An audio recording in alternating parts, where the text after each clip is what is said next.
Teresa, thank you for that introduction. What a thrill it is for me to speak to the Pampa Noon Lions Club.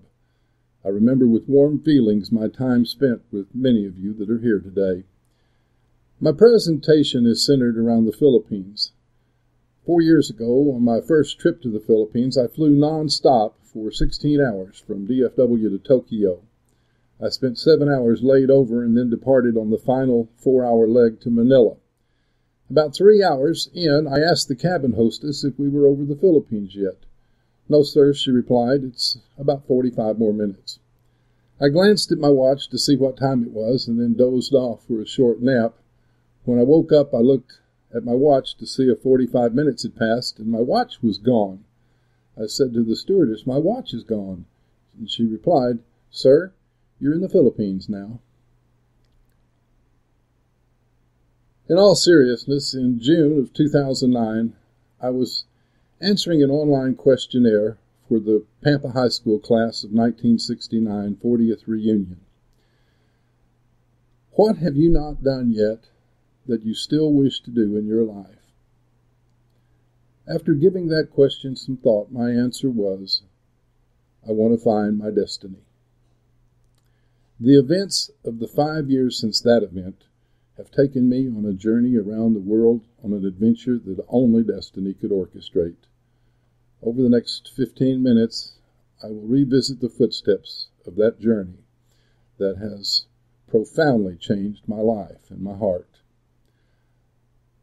It began when at the reunion, Jay Johnson, vice president of our senior class of 359 graduates, asked me privately, "What happened to you and Philip in the Navy that you both got out so soon?" The answer I gave Jay was the truth, but I only shared half of the story. Philip Long was president of our senior class, and in 1969, he and I joined the U.S. Navy on the buddy system. 6 months into a 6-year enlistment, I was honorably discharged for medical reasons, and 2 months later, Philip was discharged for other reasons that in many ways were related to his being left behind by the buddy that he had enlisted with. On graduation night, 1970, Philip got into a car with several graduates who had just gotten their diplomas and were celebrating. Only seconds later, that car left the roadway 2 blocks away at Pampa Central Park and crashed into a tree. Philip was killed instantly. Philip would not have been there that night if we had not been discharged from the Navy. We would have been serving on a naval ship, serving our country. 6 months later, I wrote a saga about Philip and me in the Navy, buddies until abandoned, telling the rest of the story. This last week, in preparation for this program today, I went back and dusted off the saga from over 4 years ago and rewrote that story of Philip and me. Jay, the story I did not tell you is now available online for anyone who cares to read it. It tells about the fast-talking recruiter that had us both dreaming of adventure. It reveals how I first abandoned Philip in basic training. And it's actually kind of funny at that point, but Philip was pretty pissed. It reveals how I abandoned him in a Mexican cantina, and he was mugged, beaten, and robbed later that night. The third abandonment he never got over, and that's how I left him in San Diego. I won't go into details here. They're all indexed and easy to find online. I will put the URL on screen a little bit later. Another thing happened at that reunion that had a great impact on me. I won't try and tell these stories here. That is what I've done on my blog. But the death of classmate Ronnie Parsley on the Sunday of that reunion hit me like a lightning bolt. These events fueled my journey for the next 5 years and set me in search of what I now call my marvelous destiny. By February of 2010, I'd been studying about hiring outsourced labor in the Philippines. As a typical American, all I saw was an opportunity to hire skilled employees with college degrees and pay as little as 50 cents an hour. How could it be possible to hire writers, artists, programmers, developers, and marketers for a fraction of what it would cost in the USA. It was not only possible, but by February I had 6 Filipino employees working full-time for me from their homes for less than half of what one full-time American employee would cost. I had hired them without ever meeting them in person. In March, I decided to fly to the Philippines to meet my employees in person and spend a week in training with them. I could also use the training session to justify the tax deduction for a trip to Boracay, a Philippines island listed by Frommers as one of the most beautiful beaches in the world. I landed in the Philippines and spent 3 days in Boracay at a marketing retreat where I learned more about how to manage a foreign workforce. Then I headed for Davao in the southern Philippines where I met my crew. The 5 days of group interaction with my 6 employees was an incredible experience. Day 1 seemed to center on respect and smiles. Day 2 was filled with laughter. Day 3 was filled with learning for all of us. Day 4 was highlighted by a spirit of love that I was beginning to feel for these kids, and I could tell that they were feeling it for me as well. Day 5, I made a bet with my new employees. The wager was that if I lost, I would get a Mr. Clean haircut. I lost. Not long after I returned from the Philippines, I found myself living in a hotel room alone in Waxahachie, Texas, which had been my home for 4 months. I worked with my Filipino kids every day online, but part of me wanted to return to the Philippines. So in late 2010, I made a coin toss to decide my future. I call it the coin toss of destiny. It came up Philippines. So I packed what I could into 2 suitcases and left everything else I owned behind. I moved 12,000 miles from mainland USA to the Republic of the Philippines. The next year was relatively uneventful. I spent 6 weeks in Boracay sailing and just doing nothing. I had to get out of there. I would never get anything done, so I moved to the Manila area. That's a move that's comparable to moving from Key West, Florida to New York City. Nearly 10 million people call Metro Manila home. I live in Quezon City, a suburb of Metro Manila. Of course, there's many negatives about living here, but for now, I enjoy my life here. I feel freer here. If I do the lawyer thing and get out a legal pad, drawing a vertical line down the middle of it, list the pros on one side and the cons on the other, well, there's more reasons to live here than not. The food is lousy for me, but it's okay with the Filipinos, and I'm here living in their culture, so now I'm able to adapt, and I have adapted. If I need medical help, I do not have to wait 2 months to see a doctor. You don't need an appointment here. My health is reasonably good. A little over a year ago, I spent 4 days in the hospital with some expensive tests, including a CAT scan. In the USA, my bill would have exceeded $10,000, but here it was less than 10% of that amount and included everything, including the physician's fees, and the care was top-notch. It's different here. Going back to the watch I talked about at the beginning of this presentation, people steal because they're desperate. I enjoy the Filipino people. They're passive people, and they go with the flow. Filipinos are highly tolerant, and for me, that's a good place to be. In early December of 2011, I collapsed about 1 hour into a 16-hour nonstop flight from Los Angeles to Hong Kong. I laid on the floor of the rear galley of that aircraft for the next 15 hours, covered in blankets and getting sicker by the minute. An ambulance was standing by in Hong Kong 15 hours later and rushed me to the nearest hospital. After about 3 or 4 hours in emergency care, I was transferred to an ICU ward. Since arriving at the hospital, all communication had been done in Mandarin, a Chinese language, and I could not comprehend any of it. Finally, an elderly Chinese man walks up to my bed, and in the first English I had heard says, "You may not make it through the night." You've lost a lot of blood to internal hemorrhaging.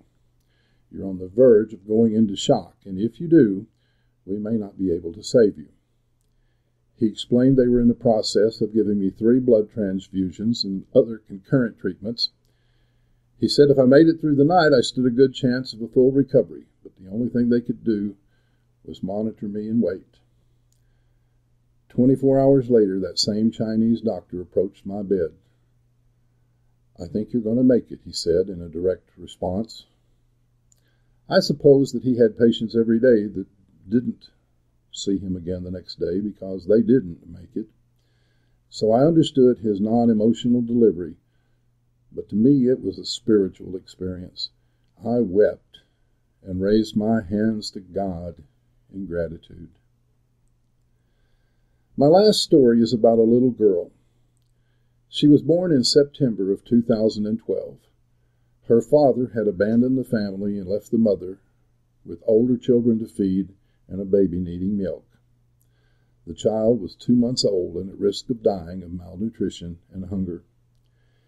Every day in the Philippines, more than 30 children die of hunger and starvation. A good friend of mine was a 38-year-old woman with a wonderful heart and no children. Ming had never been married. We agreed to co-adopt the 2-month-old infant. I gave her the money to fly to Osami City to pick up the child. The child had been born into such poverty that there was not even a record of her birth. Her mother loved the little girl enough to give her up so that she could live a life that she would never have otherwise. We named our little girl Marvelous Destiny Webster. Today I am 63 years old, and Destiny is almost 2. Ming just turned 40 and is a beautiful, loving mother. As a father at 63, I feel limited, but this little girl loves me, and I love her. I want you to meet my daughter, and Ming, Destiny's mother. Meet my marvelous Destiny. Marvelous Destiny.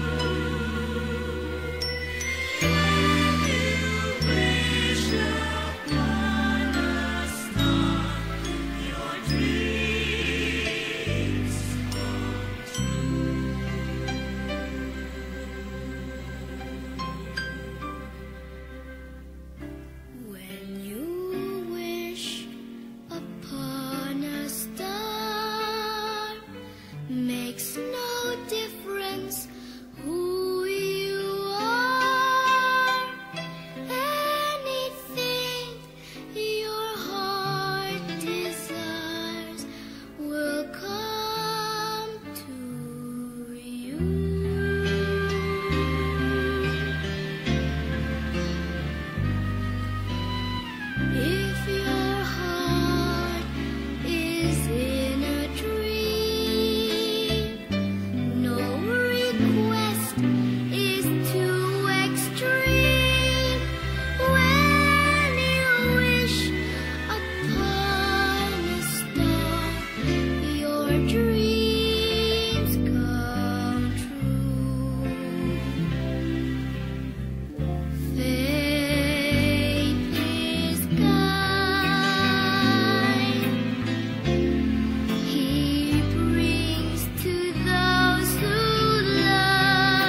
It's been an honor and a pleasure to speak to you today from the Philippines. I want to introduce you to two valued Filipino employees who helped me with this presentation today.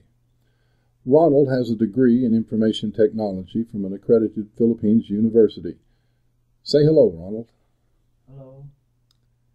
Millie is the sister of Ming, my adoption partner. In addition to being a loving aunt to marvelous Destiny Webster, she's a virtual assistant who does everything from writing to video editing. Millie, say hello to my lion friends. Hello. Later this year, I'll be publishing my new book. It's called My Marvelous Destiny, How an Old Man and a Little Girl Loved Each Other Back to Life. It will be available on my website and wherever Kindle books are sold. As to whether it will ever be available in paperback or hard copy will depend on how well the Kindle version sells. My blog is called Born Under a Wandering Star. The website address is marvindavidwebster.com. I hope you'll stop by and visit and read some of the essays and stories that I've published. With that said, I think we have a few minutes for questions. I told Teresa that I would keep my presentation under 20 minutes. I believe I've succeeded, but I'm not sure because I don't have a watch. My friends and fellow lions, thank you very much.